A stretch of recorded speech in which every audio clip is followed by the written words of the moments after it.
Olá, minha amiga, olá, meu amigo, Mar Sem Fim, avançando sempre em direção ao norte. Mas antes de mais nada, é um prazer contar com a sua companhia em mais esse episódio.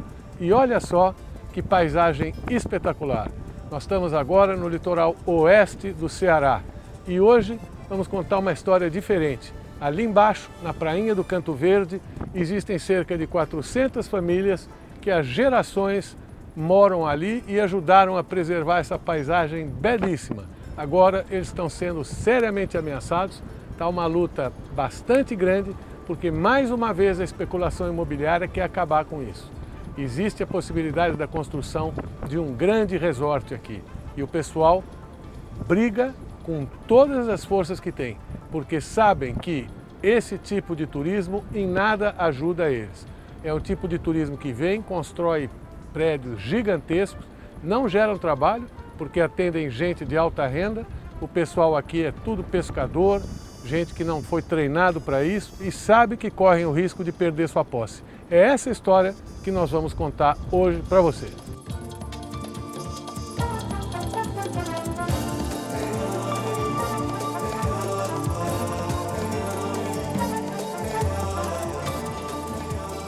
A Resex é de quando, Karina? A Resex ela foi criada em 2009. Qual é a área dela? Ela tem aproximadamente 29.200 hectares. Agora, ela tem uma especificidade, não? Uma grande parte no mar e uma pequena na terra. Exatamente, ela é composta aproximadamente de 29.200 hectares de mar e 577 hectares de terra. Quais os ecossistemas que englobam ela, que ela protege? É o ecossistema costeiro marinho, né, onde é composto por dunas e restinga, né, na sua grande maioria, e alguns recursos hídricos, né, o sistema de lagunas também. Os objetivos principais da criação, quais foram? A criação da unidade ela deve-se a um processo de resistência, né, dessa comunidade que lutou pelo esse território há mais de 30 anos, né, para manutenção da sua atividade pesqueira, né, da cultura da pesca artesanal, e por isso eles conseguiram ter essa resistência, né, que outros locais no estado do Ceará não houve.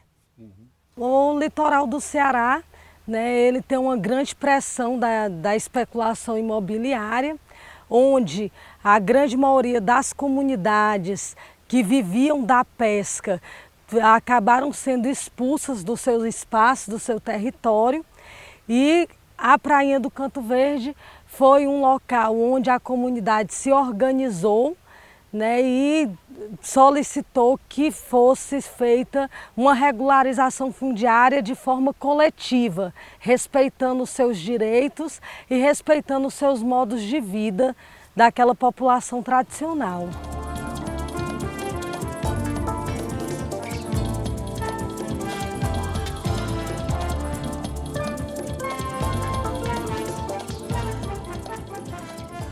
Mar Sem Fim, hoje no litoral leste do Ceará, mostrando para você a Resex Prainha do Canto Verde.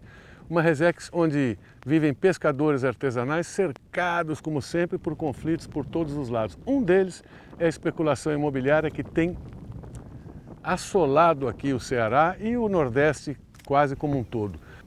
Atrás de mim está a Laguna Córrego do Sal, que é muito importante para a Resex. A Resex tem uma parte pequena, são cerca de 29.000 hectares, mas a grande maioria dela no mar, justamente é o lugar onde os pescadores tiram seu sustento, e apenas 570 e poucos hectares aqui na parte terrestre. Essa laguna tem muita importância para eles. Quem vai explicar para você é a chefe da unidade, a Karina. Nós aqui, né, solicitamos a ampliação da reserva extrativista, porque essa laguna ela é extremamente importante. As pessoas da reserva extrativista Prainha do Canto Verde têm o costume de pescarem aqui, e também devido à grande especulação imobiliária que tem feito uma pressão sobre essa laguna. E o nosso receio é que ela venha a ser ocupada por esportes náuticos e hajam conflitos também de pesca, né, nessa região. Ela é uma laguna super importante, né, para a manutenção e reprodução também das espécies fluvimarinhas. E por a comunidade fazer uso dessa laguna, a gente acredita que ela tem uma grande importância de ser incluída dentro dos limites da reserva extrativista, né? O que nos é relatado pelos pescadores é que essas áreas aqui todas elas eram, né, o uso delas era pelas essas comunidades pesqueiras e que infelizmente cada vez mais têm sido ocupadas por pessoas de fora, por empresários, como casa de veraneios, né? Então a gente tem essa preocupação de manter esse ambiente conservado e de manter o modo de vida dessa população tradicional. E o processo de incluir isso na RESEC já está andando? Sim, nós temos, foi feito um laudo pericial, né, a pedido do Ministério Público Federal, onde a equipe de um grupo de trabalho do ICMBio fez essa proposta de ampliação da reserva extrativista, apresentando esse novo mapa, né, abrangendo toda essa área.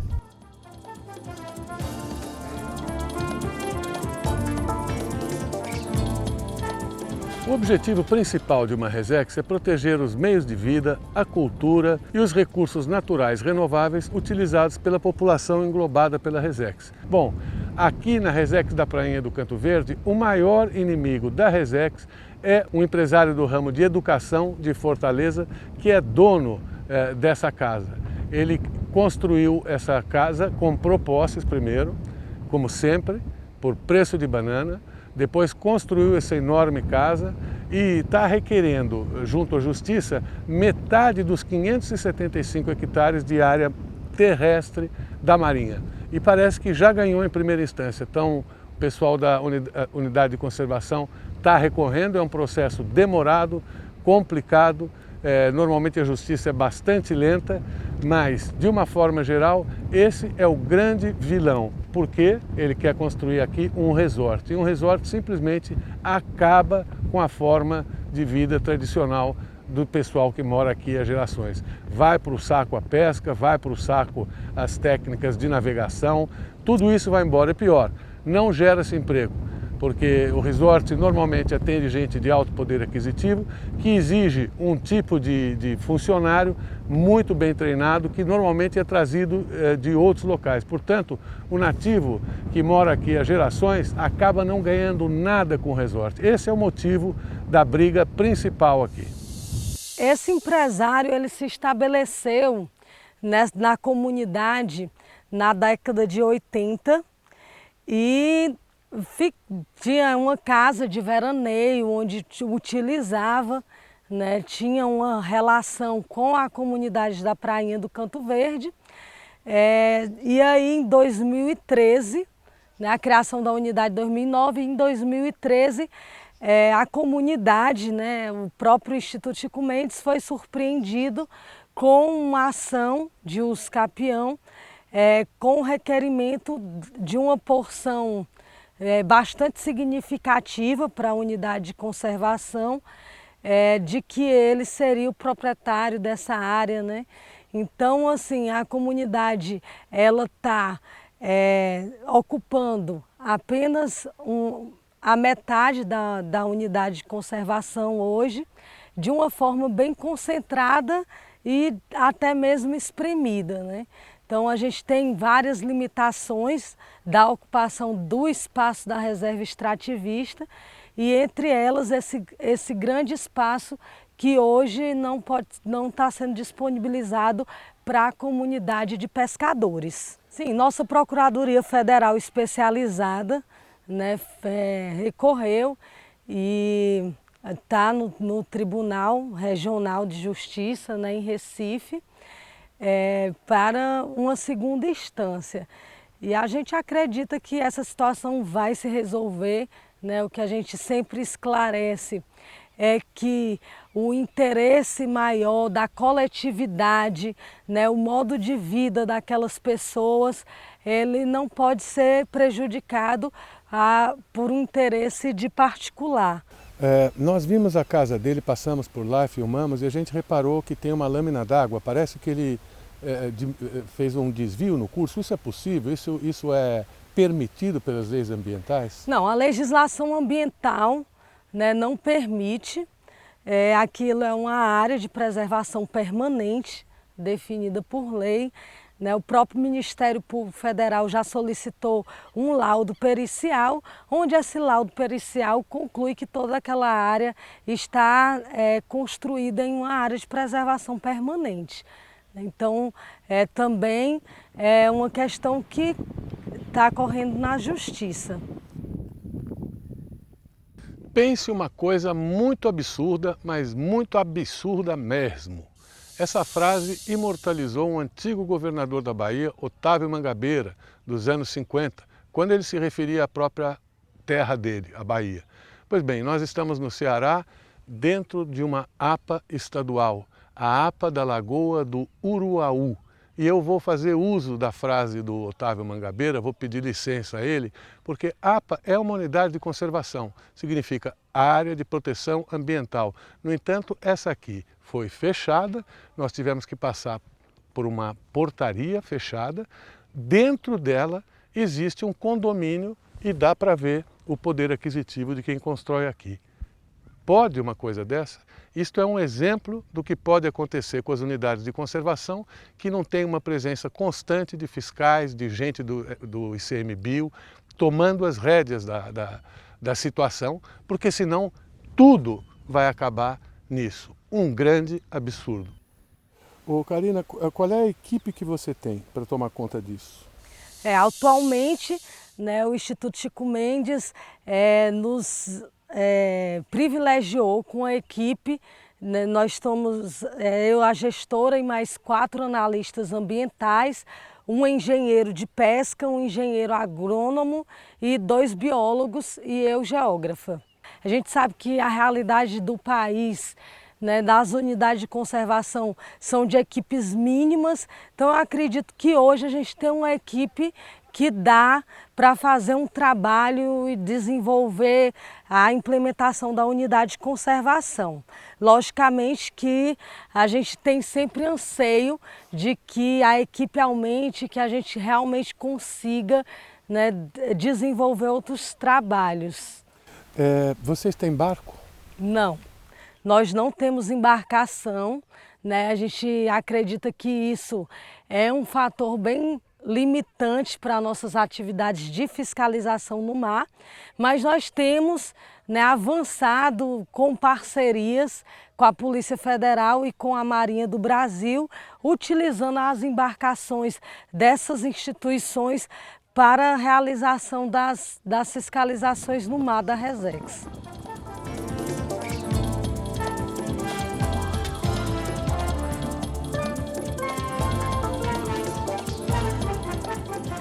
Mar Sem Fim, revisitando a costa brasileira, dessa vez com foco nas pouquíssimas unidades de conservação federais da Zona Marinha. Nós viemos agora para mostrar a Resex Prainha do Canto Verde. Estamos aqui no entorno, essa parte já não faz parte da Resex, mas é o entorno que acaba influenciando também a unidade de conservação. Nós estamos na foz do rio Jaguaribe, que é o mais importante o rio aqui do Ceará, com maior extensão e navegabilidade, e tinha também uma porção imensa de manguezal que foi toda destruída pela carcinicultura. E além de tudo, a carcinicultura nunca é demais lembrar, introduz uma espécie exótica que é o camarão originário do Pacífico, Paneus vanamei. Essas duas atividades são consideradas pelos cientistas como as atividades mais danosas para a biodiversidade mundial. Primeiro, desaparecimento de habitats, que a carcinicultura faz arrancando o mangue. Segundo, a introdução de espécies exóticas que a carcinicultura também faz. Mas o motivo da gente estar parado aqui não é exatamente esse. Isso é só para lembrar você, telespectador do Mar Sem Fim, que esses problemas são graves e acontecem com muita violência no Nordeste. Mas a gente parou aqui para mostrar essa nova realidade, que são esses cataventos para produzir energia eólica. É evidente que o Brasil precisa ampliar a fonte de energia, mas esse aqui também é um fator de conflito na área da Resex. Saiba por quê. A reserva extrativista, ela representa uma alternativa para essas comunidades e populações que estão ameaçadas, né? Então, esses conflitos, eles se dão muito porque toda a região, todo o litoral, ele está sendo ocupado e cada vez mais os pescadores vão perdendo espaço. Como a gente está vendo aqui, empreendimentos como eólicas, empreendimentos como resorts, carciniculturas, que vão cada vez mais tomando esse espaço dessas populações tradicionais, dessas comunidades tradicionais. Ela é um tipo de exemplo, assim, a gente pode dizer que seria uma das únicas que se revoltou contra esse processo tradicional e está lutando para a manutenção da sua sobrevivência? Sim, eles têm, né, uma organização comunitária, né, modelo, que eles são conhecidos internacionalmente por essa organização, tanto com relação à proteção do patrimônio natural, né, relacionado à pesca artesanal, como também o desenvolvimento local do turismo de base comunitária. E uma das coisas que a gente quer falar é sobre o turismo de base comunitária, tão citada em várias unidades de conservação que a gente já visitou. A última, por exemplo, a APA Barra de Mamanguape, a chefe dizia que um dos objetivos do plano de manejo era implantar finalmente o turismo de base comunitária. Por que isso? Porque o peixe está rareando, os nativos da costa ficam ao Deus dará, não conseguem mais sobreviver só com a pesca e uma das alternativas para que eles possam manter a praia onde eles moram há gerações, as casas deles, é aumentar a renda. Uma das formas é o turismo de base comunitária. Isso já acontece no Brasil. No interior é bastante comum. Quem nunca ouviu falar do pessoal que vai para o Rio Grande do Sul, para os vinhedos, ajudar na colheita da uva e depois na preparação do vinho? Ou mesmo nas fazendas do interior de São Paulo e Rio de Janeiro, para cuidar dos animais, enfim, participar do dia a dia daquele pessoal. Aqui no litoral não é muito diferente. A diferença realmente é que você, em vez de ficar numa fazenda, se hospeda na casa dos nativos, participa do dia a dia da vida deles, conversa com esse pessoal normalmente simpático, generoso e tem um custo baixo. É uma opção para bolsos que queiram gastar um pouco menos, estudantes, pesquisadores, etc. Mas bastante interessante, as casas normalmente são as casas dos nativos, são casas simples, mas feitas com esmero, com todo o cuidado, limpinhas e ainda você participa do dia a dia. Vamos conhecer um pouquinho então aqui uma das opções na prainha do Canto Verde. Bom, e o nativo, dono da casa onde a gente acabou hospedado, é o Totonho que está aqui ao meu lado. Totonho, quantos anos você tem? Eu tenho 40. Você nasceu aqui, né, Totonho? Nasci aqui. Foi. Sua família toda é daqui, né? Toda é daqui. Ela foi que formou a base da comunidade, você estava me dizendo, não? Foi. E quando criança, você vivia também da pesca, não foi isso? Da pesca, quando criança vivia da pesca. E aí você estava contando para mim que ela começou a rarear de tal forma que você teve até que sair daqui, é? Foi. No ano de 97 teve uma crise, eu tive que sair daqui. E foi para onde, doutor? Fui para Fortaleza, trabalhei lá um bom tempo de repositor em supermercado. Uhum. E aí como é que foi a sua volta para cá? Olha, a minha volta, eu tinha a expectativa que sempre eu estava em contato com a minha família e eles me diziam que ano de 2002, 2003 tinha uma previsão que a pesca seria muito boa. E foi aí que você veio então de volta? Foi aí que eu vim de volta, pescando. Mas rareou de novo o peixe aqui, não? Foi tanto o peixe como a lagosta, né? Uhum. Nós estamos já com 2 anos em grande crise de pesca de lagosta, né? A lagosta muito pouco, tanto a lagosta que nem o peixe, né? E aí que você teve então essa ideia com a Resex, tudo de oferecer a sua própria casa como opção para o turismo, foi isso? Foi uma das alternativas que, junto com a minha família, a gente sempre pensava, poxa, por a gente ser uma comunidade muito conhecida, e de que forma a gente poderia ganhar algum dinheiro com isso também, né? Uhum. E tem dado resultado? Tem dado bastante resultado. E o que eu acho mais interessante no turismo de base comunitária é que ele não fica só naquele turismo, aliás, que seja um turismo só para mim, mas envolve uma cadeia que várias pessoas da comunidade são envolvidas, né? Desde a compra do peixe, né? Tem o que dá batata doce que a gente compra, tem o que fornece o artesanato, tem o que fornece a água do coco, né? Vamos supor, se torna por isso que se chama ele de turismo de base comunitária. Mexe com a economia de toda a comunidade. De toda a comunidade.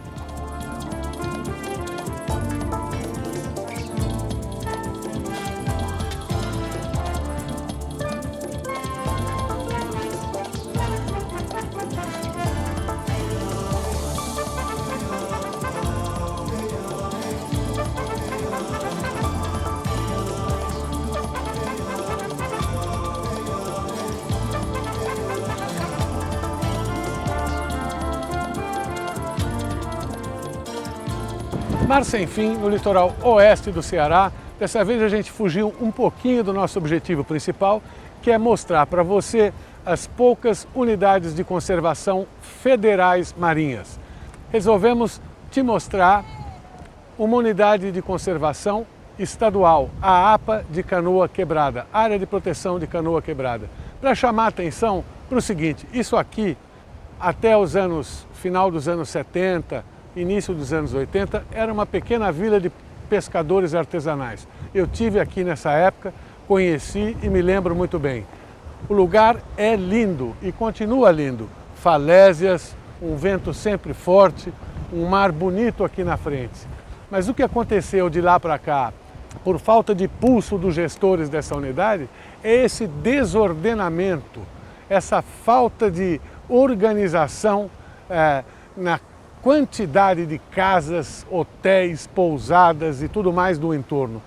Sem falar que os serviços básicos são absolutamente nulos. Zero de coleta de esgoto, zero de tratamento de esgoto. E a pergunta que fica é a seguinte: e os nativos? Para onde foram parar os pescadores que durante gerações mantiveram esse lugar sem estragá-lo? Isso é que eu considero triste e que vem acontecendo ao longo de praticamente todo o litoral brasileiro. É quase uma constante. Os pescadores passam gerações numa região, alteram muito pouco, de uma forma geral, alteram muito pouco o visual dessa região, mas de repente ela entra na moda por um motivo ou por outro. Aí, ó, em 5 segundos, eles são praticamente expulsos, perdem o acesso para o mar, viram quase que párias. E o que se vê no entorno é um amontoado de casas totalmente desordenadas. Eu não acho que o litoral brasileiro mereça só esse tipo de ocupação. Espero você semana que vem, tem mais Mar Sem Fim. Até lá, tchau!